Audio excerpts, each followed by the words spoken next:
नमस्कार। आज के इस वीडियो में चर्चा होने वाली है साइबर सिक्योरिटी की। साइबर सिक्योरिटी की कौन कौन सी चुनौतियां हैं, कौन कौन से कदम उठाए गए हैं, किस प्रकार से कौन कौन से ऐसे अटैक्स होते हैं साइबर, है ना। पर्याप्त जानकारी प्राप्त करेंगे। हालांकि पर्याप्त नहीं कहलाएगी, बहुत ज़्यादा नहीं लिया है, काफ़ी सारी चीज़ें अभी और हैं, बड़ा वास्ट टॉपिक है ना। पार्ट 2 में जो है पूरी चीज़ें आपको क्लियर हो जाएंगी। आइए जी शुरू करते हैं वीडियो को आज की पहली जानकारी के साथ। जान लेते हैं सारी चीज़ों को आसान भाषा में। सबसे पहले शुरुआत से बिल्कुल, साइबर सुरक्षा या साइबर सिक्योरिटी आखिर है क्या। साइबर स्पेस को हमले, क्षति, दुरुपयोग और आर्थिक जासूसी से महत्वपूर्ण सूचना अवसंरचना सहित सुरक्षित रखने वाली जो एक पूरी पद्धति है उसको कहते हैं साइबर सिक्योरिटी, है ना। ये जो साइबर स्पेस है, इंटरनेट है या जो कुछ भी है ना, इनको किसी भी प्रकार के अटैक, दुरुपयोग, आर्थिक जासूसी से बचाने वाला ये जो एक तंत्र काम करता है, this is known as cyber security. Cyber space क्या होता है?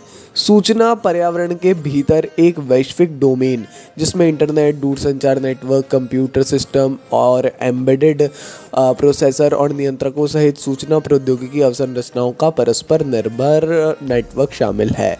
यदि बात करें महत्वपूर्ण सूचना अवसंरचना की, तो सूचना प्रौद्योगिकी अधिनियम की धारा 70(1) जो है, इसके अनुसार CII को कंप्यूटर संसाधन जिसकी अक्षमता या विनाश राष्ट्रीय सुरक्षा, अर्थव्यवस्था, सार्वजनिक स्वास्थ्य या सुरक्षा पर दुर्बल प्रभाव डालेगा, इसके रूप में परिभाषित किया गया है। यह है महत्वपूर्ण सूचना अवसंरचना, है ना। तो ये जो एक चीज़ है क्रिटिकल, ये जो एक इंफॉर्मेशन की अवसंरचना है, इसके बारे में भी आपको पता होना चाहिए।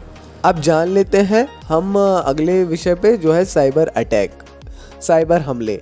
देखिए, ये किसी व्यक्ति या संगठन द्वारा किसी अन्य व्यक्ति या संगठन की सूचना प्रणाली में सेंध लगाने का दुर्भावनापूर्ण और जानबूझकर किया गया प्रयास है। सीधी सी बात है, साइबर नेटवर्क पे किसी भी प्रकार की क्षति पहुंचाना, है ना। तो इसके पीछे का उद्देश्य क्या है, आप सभी को पता है। अलग अलग उद्देश्य भी हो सकते हैं। बैंकों और वित्तीय जो संस्थान है, इनको हैक करके व्यावसायिक लाभ प्राप्त करना, किसी राष्ट्र की महत्वपूर्ण संपत्तियों पर हमला करना, योजनाएं और खुफिया जानकारी प्राप्त करने के लिए कॉरपोरेट और सैन्य डेटा सर्वर दोनों में सेंध लगाना, राजनीति और समाज से संबंधित विशिष्ट अभियान का संदेश को वायरल रूप में संप्रेषित करने के लिए साइटों को हैक करना। इस प्रकार से जो है साइबर अटैक्स होते हैं। हाँ, कई बार जो है कई ऐसे भी हैकर्स हैं जो देश की इसमें सहायता कर रहे हैं, है ना। भारत की हो सकता है कि कुछ हैकर सहायता करते हों इस प्रकार की जानकारी एकत्रित करने हेतु, है ना। तो ये सारी चीज़ें जो है कंटिन्यूस रहती हैं, हालांकि गलत है ना, और आप सभी को इसकी जानकारी भी है। थोड़ा सा जान लेते हैं कौन कौन से प्रकार के ऐसे अटैक्स होते हैं। सबसे पहला नाम आता है मालवेयर। मेलवेयर जो है, ये दुर्भावनापूर्ण सॉफ्टवेयर का संक्षिप्त रूप है जो किसी भी प्रकार के सॉफ्टवेयर को संदर्भित करता है जिसे किसी एकल कंप्यूटर सर्वर या कंप्यूटर नेटवर्क को नुकसान पहुंचाने के लिए डिज़ाइन किया गया है। रैंसमवेयर हो गया, स्पाईवेयर हो गया, वर्म्स हो गया, वायरस और ट्रोजन सभी मेलवेयर के प्रकार हैं। दूसरा प्रकार होता है फिशिंग। ये भ्रामक ईमेल और वेबसाइटों का उपयोग करके व्यक्तिगत जानकारी एकत्र करने का प्रयास करने का तरीका है ना। तीसरा जो है हमारा सेवा से इनकार करने वाले हमले। सेवा से इनकार करने वाले जो हमले हैं जिसका उद्देश्य किसी मशीन या नेटवर्क को बंद करना होता है ना। तो ये भी एक बहुत बड़ा, मतलब ये मैं पर्सनली मानता हूँ कि एक काफ़ी बड़ा साइबर अटैक होता है। फिर जो अगला नाम है वो है मैन इन द मिडल हमले। ये हैं जिन्हें ईव्सड्रॉपिंग हमले भी कहा जाता है। तब होते हैं ये जब हमलावर खुद को दो पक्षीय लेन देन में शामिल करते हैं। एक बार हमलावर ट्रैफिक को बाधित कर देते हैं और दूसरी बार डेटा को फिल्टर और चुरा सकते हैं उससे। फिर सिक्वल इंजेक्शन, SQL का अर्थ है संरचित क्वेरी भाषा, है ना।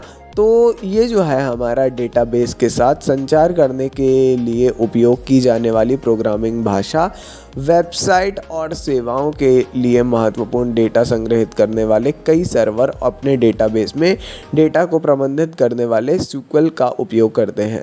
ये जो SQL है या SQL इंजेक्शन है, इसका ये हमला विशेष रूप से ऐसे सर्वर को लक्षित करता है ना, जिसमें ऐसी जानकारी प्राप्त करने के लिए दुर्भावनापूर्ण कोड का उपयोग किया जाता है जो सामान्य रूप से नहीं करते। ये भी एक बहुत बड़ा साइबर अटैक है। फिर आता है हमारा क्रॉस साइट स्क्रिप्टिंग, XSS। ये भी जो है SQL इंजेक्शन के ही समान है अगर आप इसको पढ़े तो। इस हमले में वेबसाइट में दुर्भावनापूर्ण कोड इंजेक्ट करना तो शामिल है, लेकिन इस मामले में वेबसाइट पर हमला नहीं किया जा रहा। इसके बजाय हमलावर द्वारा इंजेक्ट किया गया दुर्भावनापूर्ण कोड केवल उपयोगकर्ता के ब्राउज़र में तब तक चलता है जब हमले की गई वेबसाइट पे वो आता है, मतलब तब चालू होता है, और ये जो है सीधे विजिटर पर जाता है, वेबसाइट पर नहीं। तो ये एक जानने योग्य बात है। अगला नाम है सोशल इंजीनियरिंग, एक ऐसा हमला जो उपयोगकर्ता को सुरक्षा प्रक्रियाओं को जोड़ने के लिए, धोखा देने के लिए मानवीय संपर्क पर निर्भर है ना। तो ये सोशल इंजीनियरिंग है, मतलब मानवीय संपर्कों पर ये निर्भर है। चलिए जी, काफ़ी ज़्यादा ज़रूरी जानकारी थी। आगे बढ़ते हैं। कौन कौन से कंपोनेंट्स हैं, कौन कौन से घटक हैं, इनके बारे में भी जानना ज़रूरी है। पहला कंपोनेंट है एप्लीकेशन सुरक्षा। इसमें ऐसे उपाय या प्रति उपाय शामिल हैं जो किसी एप्लीकेशन की विकास प्रक्रिया के दौरान उसे उन खतरों से बचाने के लिए किए जाते हैं जो ऐप डिज़ाइन, विकास, परिनियोजन, अपग्रेड या रखरखाव में खामियों के कारण आ सकते हैं। सूचना सुरक्षा की जब हम बात करें तो ये पहचान की चोरी से बचने और गोपनीयता की रक्षा के लिए अनधिकृत पहुंच से सूचना की सुरक्षा से संबंधित है। नेटवर्क सुरक्षा भी शामिल है। इसमें नेटवर्क की उपयोगिता, विश्वसनीयता, अखंडता और सुरक्षा की रक्षा करने वाली गतिविधियां शामिल हैं। आपदा पुनर्प्राप्ति योजना, ये एक ऐसी प्रक्रिया है जिसमें जोखिम मूल्यांकन करना, प्राथमिकताएं स्थापित करना, हमले में पुनर्प्राप्ति रणनीतियां विकसित करना शामिल है। काफ़ी ज़्यादा ये सारी जानकारियाँ भी इम्पॉर्टेंट हैं। आगे बढ़ते हैं। अगली जो हमारी इम्पॉर्टेंट जानकारी है वो है आखिर ये साइबर सुरक्षा क्यों आवश्यक है। सबसे पहला, सोशल नेटवर्किंग साइटों पर किसी व्यक्ति द्वारा साझा की गई फ़ोटो, वीडियो और अन्य व्यक्तिगत जानकारी का दूसरों द्वारा अनुचित तरीक़ों से उपयोग किया जा सकता है, जिससे गंभीर और यहाँ तक कि जीवन धमकाने वाली घटनाएं हो सकती हैं, हुई भी हैं, है ना। जीवन समाप्त करने तक की भी चीज़ें हुई हैं। दूसरा है व्यावसायिक संगठनों के लिए। हाँ, वास्तव में कंपनियों के पास अपने सिस्टम पर बहुत सारा डेटा होता है, गोपनीय होता है। साइबर हमले में प्रतिस्पर्धी जानकारी जैसे पेटेंट या मूल कार्य की हानि हो सकती है। कर्मचारियों, ग्राहकों के निजी डेटा की हानि हो सकती है, जिसके परिणाम स्वरूप संगठन की अखंडता पर विश्वास जो है जनता का पूरी तरीके से खत्म हो सकता है। सरकार के लिए, एक स्थानीय राज्य या केंद्र शासन के लिए देश की भौगोलिक, सैन्य रणनीति, संपत्ति आदि और नागरिकों से संबंधित बहुत बड़े जो डेटा होता है वो उनके पास होता है और बहुत गोपनीय होता है। तो डेटा पर अनधिकृत पहुंच से देश पर गंभीर खतरे पैदा हो सकते हैं। तो ये भी एक काफ़ी ज़्यादा ज़रूरी जानकारी है। अब लास्टली, चुनौतियों के बारे में जानना, चैलेंजेस के बारे में जानना इज़ ऑल्सो इम्पॉर्टेंट। लोगों द्वारा मोबाइल प्रौद्योगिकी और इंटरनेट का बढ़ता उपयोग, इंटरनेट ऑफ थिंग्स जिसको बोलते हैं, इसका प्रसार हुआ और कुछ उपकरणों में उचित सुरक्षा बुनियादी ढांचे की कमी, ये विशेष कारण है। साइबर स्पेस में अंतर्निहित कमजोरियां हैं जिन्हें दूर नहीं किया जा सकता। इंटरनेट प्रौद्योगिकी के कारण यह पक्षों पर गलत आरोप लगाना अपेक्षाकृत आसान हो गया है। ठीक बात है। आमतौर पर देखा जाता है कि हमला करने वाली तकनीक रक्षा तकनीक से आगे निकल जाती है। तो साइबर सुरक्षा के बारे में जागरूकता की कमी भी एक इम्पॉर्टेंट बात हो सकती है। साइबर विशेषज्ञों की कमी और आतंकवादियों द्वारा साइबर स्पेस का बढ़ता उपयोग, ये कुछ कारण हैं जो बहुत बड़ी चुनौती लेकर आ रहे हैं हमारी साइबर सुरक्षा में। एक इम्पॉर्टेंट टॉपिक था जो कि आज हमने जाना और होपफुली आपको पूरी जानकारी समझ में आई होगी। पार्ट 2 भी लाएंगे, छोटा सा वीडियो रहेगा, ज़रूर उसको भी देख लीजिएगा। बाकी अपन मिलते हैं अगले वीडियो में ऐसी ढेर सारी जानकारी के साथ। सपोर्ट बनाए रखिए। नमस्ते जी, डायनामिक इम्पल्शन।